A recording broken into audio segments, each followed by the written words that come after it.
ഷഹീദിലേക്ക് മടങ്ങിയെത്താം. ഇപ്പോൾ സെബാസ്റ്റ്യൻ പോള നമ്മോടൊപ്പം ചേരുന്നുണ്ട്. ശ്രീ സെബാസ്റ്റ്യൻ പോള, എന്തായാലും കഴിഞ്ഞ ദിവസത്തെ ആസാദ് കാശ്മീർ ആ ഒരു പരാമർശത്തിൽ വിശദീകരണവുമായി ജലീൽ എത്തിയിരിക്കുകയാണ്.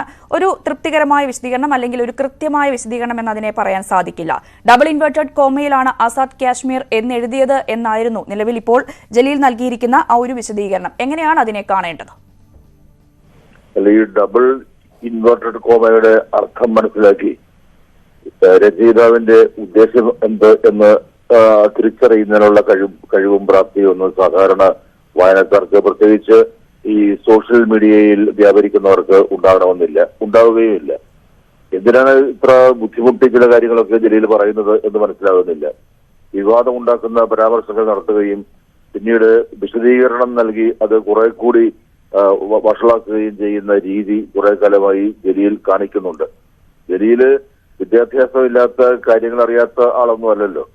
ആസാദ് കാശ്മീർ, പാക് ഒക്കുപ്പൈഡ് കാശ്മീർ എന്നൊക്കെ പറഞ്ഞാൽ എന്താണ് അതിന്റെ അർത്ഥം? അതൊക്കെ എങ്ങനെ ഉണ്ടായി? ഇന്ത്യയുടെ നിലപാട് എന്താണ് ഈ വക കാര്യങ്ങളിൽ, കാശ്മീർ വിഷയത്തിൽ? ഇതൊക്കെ നന്നായി അറിയാവുന്ന ആൾ തന്നെയാണ് ജലീൽ. അപ്പൊ അതുകൊണ്ട് അദ്ദേഹം ഈ വാർത്താ പ്രാധാന്യം ഉണ്ടാക്കുന്നതിന് വേണ്ടിയോ വിവാദങ്ങൾ ഉണ്ടാക്കുന്നതിന് വേണ്ടിയോ കൂടുതൽ ലൈക്കോ അല്ലെങ്കിൽ മറ്റു കാര്യങ്ങളോ ഒക്കെ ഉണ്ടാക്കുന്നതിന് വേണ്ടി ഇത്തരം പരാമർശങ്ങൾ, അതും വളരെ സെൻസിറ്റീവായ ഒരു വിഷയത്തെ സംബന്ധിച്ച് നടത്താൻ പാടില്ലായിരുന്നു.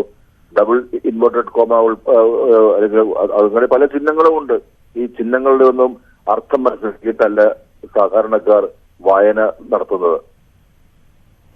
വളരെയധികം നന്ദി ശ്രീ സെബാസ്റ്റ്യൻ പോൾ താങ്കളുടെ പ്രതികരണത്തിന്. ഇപ്പോൾ